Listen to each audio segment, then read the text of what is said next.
آج ہماری کلاس 2 ہے۔ آج ہم سعودی حج تعلیمات یا کوڈ آف کنڈکٹ یا وہ ہدایات جو سعودی گورنمنٹ کی طرف سے جاری کی گئی ہیں جن کے لیے تمام زائرین کو فالو کرنا لازم ہے، آج ہم ان کو ڈیٹیل سے دیکھیں گے۔ سعودی حج تعلیمات یا code of conduct basically general instructions ہیں جو حج سیشن 2026 کے لیے گورنمنٹ آف سعودی عربیہ نے جاری کی ہیں۔ یہ بیسیکلی 37 پیجز کا ایک ڈاکومنٹ ہے اور اس کے اندر جو چیزیں میں نے ہائی لائٹ کی ہیں آپ ان کو ایم سی کیوز کی سمجھے، کیونکہ یہ سارے کا سارا پیپر جو ہے اس کے اندر سے تقریباً 10 سے 15% پیپر آئے گا اور وہ سارا ایم سی کیوز کی شکل میں ہوگا۔ سب سے پہلی چیز جو میں نے ہائی لائٹ کی ہے جو ایم سی کیوز میں آ سکتی ہے وہ یہ کہ جو فنگر پرنٹ ہیں وہ تمام ممالک جو ہیں جب زائرین ان کے ملک سے نکلیں گے تو وہ اپنے ملک کے اندر سے فنگر پرنٹ کروا کے سعودی عربیہ جائیں گے، اور ایسے ممالک جن کے پاس یہ سہولت موجود نہیں،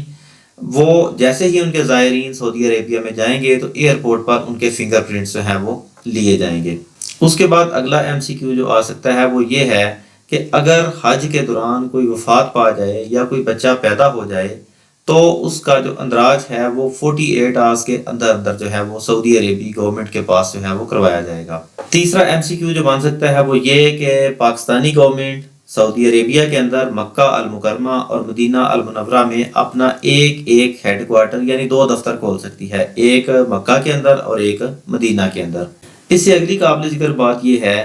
کہ سعودی عربیہ کے اندر جہاں آپ اپنا میڈیکل آفس بنائیں گے وہ سینٹرل ایریا سے باہر جگہ ہوگی، وہاں پہ آپ اپنے ملک کا پرچم ریز کر سکتے ہیں، لیکن ایسی جگہیں جو سینٹرل ایریاز کے اندر ہیں وہاں پہ آپ اپنا پرچم ریز نہیں کر سکتے، چاہے وہ آپ کی اپنی ریزیڈنسز ہی کیوں نہ ہوں جہاں پہ آپ رہائش پذیر ہیں۔ اس کے بعد اگلا کوڈ آف کنڈکٹ کا پوائنٹ یہ ہے کہ کوئی بھی گورنمنٹ جو سعودی عربیہ میں آپریٹ کر رہی ہے وہ کسی بھی دوسری منسٹری سے ڈائریکٹ رابطہ نہیں کر سکے گی۔ سپوز کریں کہ آپ پولیس کے ساتھ رابطہ کرنا چاہتے ہیں تو بھی آپ کو منسٹری آف حج اینڈ عمرہ کے تھرو ہی ان سے رابطہ کرنا پڑے گا، یعنی کہ آپ وہاں سعودی عربیہ کے اندر رہتے ہوئے صرف اور صرف منسٹری آف حج اینڈ عمرہ کے ساتھ رابطہ کریں گے اور فردر ان کی گائیڈ لائنز لے کے پھر کسی دوسری منسٹری کے ساتھ آپ رابطہ کر سکیں گے۔ کنگڈم آف سعودی عربیہ کی جانب سے یہ انسٹرکشن ہے کہ جب آپ کا ویزا لگے گا اس وقت آپ کے پاسپورٹ کی کم از کم ایکسپائری 6 منتھ تک ہوگی، یعنی کہ اگر آپ کے پاسپورٹ کی ایکسپائری ڈیٹ 6 ماہ سے کم ہے تو آپ کا ویزا ریجیکٹ کر دیا جائے گا۔ It is not allowed for any employee of the Pilgrims Affairs offices to move outside Makkah al-Mukarramah except after obtaining a written approval from the competent authority۔ یعنی مکہ اور مدینہ کے اندر رہتے ہوئے آپ انہی 2 مقدس شہروں کے اندر رہیں گے۔ اگر آپ ان شہروں سے باہر جانا چاہتے ہیں تو آپ کو کمپیٹنٹ اتھارٹی جو کہ منسٹری آف حج اینڈ عمرہ ہے اس سے ریٹن پرمیشن لینا ہوگی۔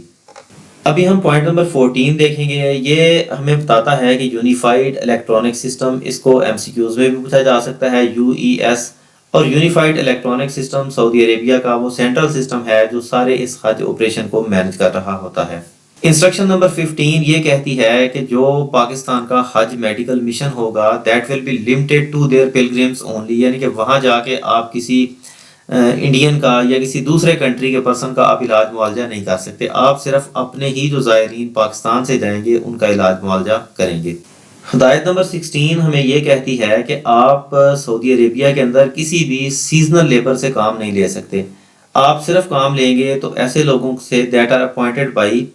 تھرو کانٹریکٹڈ سروس پرووائڈر، یعنی کہ ایسے لوگ جن کو گورنمنٹ نے اجازت دی ہوگی وہ سروس پرووائڈر ہوں گے، آپ صرف ان کی وساطت کے ساتھ یا ان کے تھرو بندوں کو ہائر کریں گے۔ ابھی ہم نے یونیفائڈ الیکٹرانک سسٹم کی بات کی تھی تو وہ بیسیکلی www.ihaj.haj.gov.sa یعنی سعودی عربیہ، تو یہ وہ ویب سائٹ ہے جو ان کا یونیفائڈ الیکٹرانک سسٹم ہے۔ ابھی ہم چیپٹر نمبر 1 دیکھیں گے۔ شروع میں جو ہم نے پڑھی وہ جرنل انسٹرکشنز تھی۔ اب چیپٹر نمبر 1 کے اندر انسٹرکشنز ہیں ایئر ٹرانسپورٹ کے بارے میں، پھر اس کے بعد ہم سی ٹرانسپورٹ کے بارے میں دیکھیں گے، پھر ہم لینڈ ٹرانسپورٹ کے بارے میں دیکھیں گے،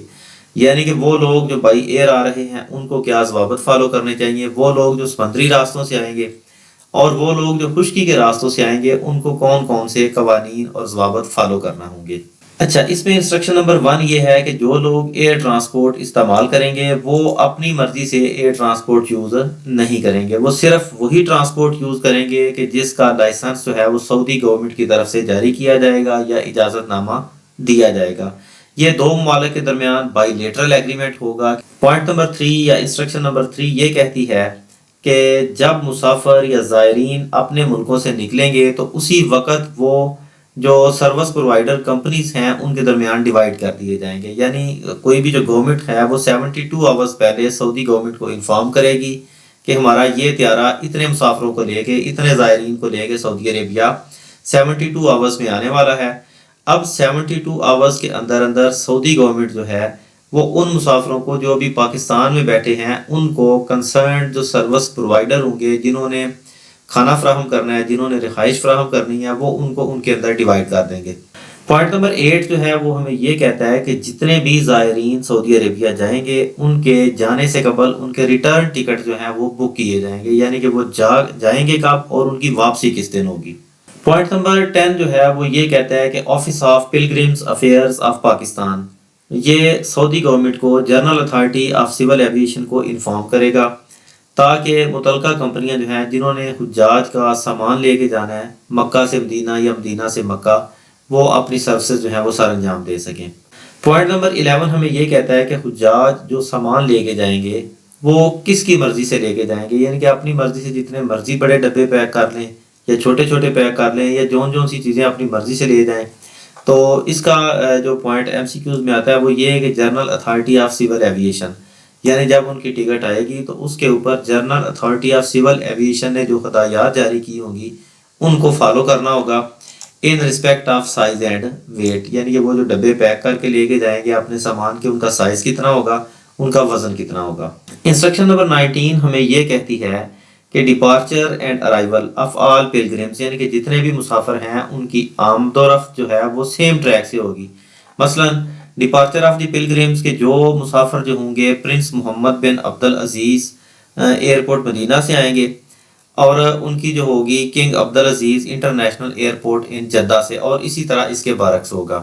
پوائنٹ نمبر 25 ہمیں یہ کہتا ہے کہ کوئی بھی جب پاکستان سے حاجیوں کا جہاز جائے گا تو وہ جانے سے 72 آورز قبل سعودی گورنمنٹ کو انفارم کرے گا۔ اس میں پوچھا جائے گا کہ کتنے گھنٹے قبل انفارم کرنا ہے، 70 گھنٹے، 72 گھنٹے، 74 آورز، تو اس کا جو درست جواب ہوگا نا وہ 72 آورز ہوگا۔ ابھی تک اے پارٹ کے اندر ہم نے جتنی بھی انسٹرکشنز پڑھی وہ ساری تھی ایئر انسٹرکشنز تھیں، یعنی کہ ہوائی سفر کے ذریعے جو لوگ آئیں گے اور جائیں گے۔ ابھی ہم پڑھیں گے کہ لینڈ ٹرانسپورٹیشن انسٹرکشنز، یعنی کہ وہ لوگ جو خشکی کے راستے سے سعودی عربیہ میں آئیں گے ان کے لیے کیا انسٹرکشنز ہیں۔ تو اس کے لیے پوائنٹ نمبر 1 ہمیں یہ کہتا ہے کہ جو ایجنسیز یا جو ناظم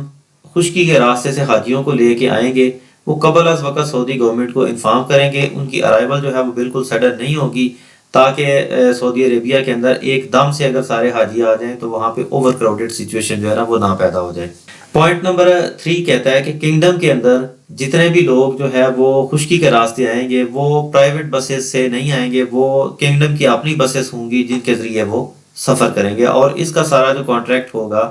وہ جنرل ٹرانسپورٹ اتھارٹی کے پاس ہوگا۔ پوائنٹ نمبر 4 کہتا ہے کہ وہ بسیں جو حاجیوں کو ایک جگہ سے دوسری جگہ لے کے جائیں گی وہ ان کی کمپلائنس ہوگی وتھ ٹیکنیکل اسپیسیفکیشنز، یعنی کہ اس بس کے اندر ایئر کنڈیشنڈ ہوگا، وہ کتنی اس کے اندر سیٹیں ہوں گی، اور اس طرح کی جو ٹیکنیکل اسپیسیفکیشن سعودی گورنمنٹ نے جاری کی ہیں وہ ان کے اکارڈنگ ہوں گی۔ انسٹرکشن نمبر 5 یا پوائنٹ نمبر 5 ہمیں یہ کہتا ہے کہ حج کی ادائیگی کے بعد حاجیوں کی واپسی کا سلسلہ جو ہے وہ 15th آف منتھ آف ذی الحج، یعنی ذی الحج کی 15 سے شروع ہوگا اور محرم کی 15 تک مکمل ہوگا، یعنی کہ وہ حاجی جو حج کرنے کے بعد 15 تاریخ کو 15 ذی الحج کو جانا شروع ہوئے تھے وہ 15 محرم تک سارے واپس چلے جائیں گے۔ پوائنٹ نمبر 8 ہمیں یہ بتا رہا ہے کہ وہ حاجی جو دوسرے ملکوں سے خشکی کے راستے بسوں پہ آئیں گے، اگر ان کے اندر بسوں کی جو سیٹنگ کیپیسٹی ہے وہ 25 سے زیادہ ہے تو وہ شہر کے باہر جو خاص جگہ بنی ہیں وہاں پہ رکیں گے، یعنی بڑی گاڑیاں جو ہیں ان کو شہر کے اندر داخلے کی اجازت نہیں ہوگی۔ پوائنٹ نمبر 8 ہمیں یہ بتاتا ہے کہ جتنی بھی بسیں باہر سے آئیں گی ان کے اندر ایک ڈرائیور نہیں ہوگا، ان کے اندر ایڈیشنل ڈرائیور جو ہیں وہ ان کے ساتھ موجود ہوں گے۔ اس کے بعد پوائنٹ نمبر سی یہ شپنگ انسٹرکشنز ہیں، یعنی کہ یہ ان لوگوں کے لیے کہ جو بحری راستے کے ذریعے شپ کے ذریعے جو ہے وہ سعودی عربیہ کے اندر داخل ہوں گے۔ اس کے لیے سعودی عربیہ کی 2 پورٹس کا استعمال کیا جائے گا، ایک جدہ اسلامک ہوگی اور دوسری یمبو کمرشل ہوگی۔ بحری راستوں سے آنے والے حجاج جو ہیں وہ یکم ذیقات سے لے کے 4 ذی الحج تک سعودی عربیہ میں داخل ہوں گے، یعنی کہ وہ اپنی آمد کا سلسلہ مکمل کریں گے، اور اسی طرح ان کی جو ڈپارچر ہوگی وہ 15 آف ذی الحج یعنی کہ 15 سے سٹارٹ ہوگی، اور انٹل دی منتھ آف محرم، اور محرم کے مہینے کے اندر اندر وہ سارے واپس چلے جائیں گے۔ اس کے اندر ہم مین چیزوں کو سٹڈی کر رہے ہیں چونکہ یہ انسٹرکشنز بہت لمبی ہیں، اور میں نے ان کے اندر سے چند موٹی چیزوں کو جو ہے نا وہ ہائی لائٹ کیا ہے۔ انسٹرکشن نمبر 9 یہ ہے کہ وہ ایسی تمام کاریں جن کے اوپر سعودیہ کی نمبر پلیٹس لگی ہوئی ہیں اور ان کے اندر لیس دین 25 پیسنجرز اور ان کی سیٹنگ کیپیسٹی 25 مسافروں سے کم ہے، اور وہ ایسے لوگ چلا رہے ہیں جنہوں نے احرام باندھے ہوئے ہیں، یعنی کہ وہ حج کرنے کی نیت سے آ رہے ہیں، ان سب کو شہر سے باہر ایک خاص جگہ دی جائے گی جہاں وہ اپنی پارکنگ کریں گے، یعنی کہ ان کو سٹی کے اندر انٹری جو ہے وہ الاؤڈ نہیں ہوگی۔ انسٹرکشن نمبر 12 یہ کہتی ہے کہ آپ جو 2 مقدس شہر ہیں یہاں کوئی بائی سائیکل، کوئی سائیکل، کوئی اس طرح کی چیز جو ہے وہ نہیں چلا سکتے۔ اس کے بعد چیپٹر نمبر 3 سٹارٹ ہے۔ چونکہ یہ انسٹرکشنز بہت لمبی ہیں تو اس کے لیے ہم نے کچھ MCQs جو ہیں وہ بنائے ہیں، ہم ان کو سٹڈی کرتے ہیں۔ Registration of biometric fingerprints for the pilgrims is required, یعنی کہ جو رجسٹریشن ہے بایو میٹرک فنگر پرنٹس زائرین کی وہ کہاں پہ ہے، تو اس کا جواب B ہے، before arrival in kingdom of Saudi Arabia, یعنی کہ سعودی عربیہ میں داخلے سے پہلے آپ نے اپنے فنگر پرنٹ کروا لینے ہیں۔ جیسا ابھی ہم نے پڑھا کہ death and birth certificate for the pilgrims must be issued within, کیونکہ یہ انسٹرکشنز جو سعودی گورنمنٹ کی طرف سے جاری کی گئی ہیں یہ بہت لمبی ہیں، یہ 37 پیجز ہیں اور چھوٹا لکھا ہوا ہے، تو یہ بڑی محنت کے ساتھ میں نے ایک بڑی لمبی ساری فائل جو ہے اس کے اندر سے تقریباً 200 MCQs نکالے ہیں، اور عنقریب جیسے یہ فائل مکمل ہوتی ہے میں اس کو فلی اپلوڈ کر دوں گا، یہ PDF کے اندر بھی اویلیبل ہوگی۔ جیسا کہ ابھی ہم کچھ MCQs پڑھتے ہیں کہ پلگرمز افیئرز آفس میں open how many headquarters in Mecca and Medina each, کہ پلگرم افیئرز آفس جو ہے یہ مکہ اور مدینہ میں کتنے دفتر کھول سکتا ہے، تو یہ 2 دفتر کھول سکتا ہے، جیسا کہ ابھی ہم نے انسٹرکشنز کے اندر پڑھا تھا۔ پلگرمز لگیج مسٹ کمپلائی ود، یعنی مسافروں کا جو سامان ہے وہ کس کی ہدایات کے مطابق ہوگا، یعنی ان کی ذاتی مرضی کے مطابق ہوگا یا General authority of civil Aviation کی مرضی کے مطابق ہوگا، ایئر لائن کی چوائس کے مطابق ہوگا، یا اس کے اوپر کوئی پابندی نہیں۔ اور یہ NTS میں بالکل اسی طرح کے اوپر سوالات پوچھے جائیں گے، تو یہ GACA کی مرضی کے مطابق ہوگا۔ جیسے air transport for the pilgrims must be through, جیسے پوائنٹ نمبر 5 کے جو ہوائی آمد و رفت کا ذریعہ ہوگا وہ کوئی بھی ایئر لائن ہو سکتی ہے، وہ لائسنس یافتہ ایئر لائن ہوگی، کوئی پرائیویٹ جیٹ اپنا لے کے آ سکتا ہے، یا وہ ملٹری کے ایئر کرافٹ ہو سکتے ہیں، تو اس کا جو درست آنسر ہے وہ B ہے، لائسنسڈ ایئر لائن ہوگی، اور یہ اس کے آنسر جو ہیں وہ بھی ساتھ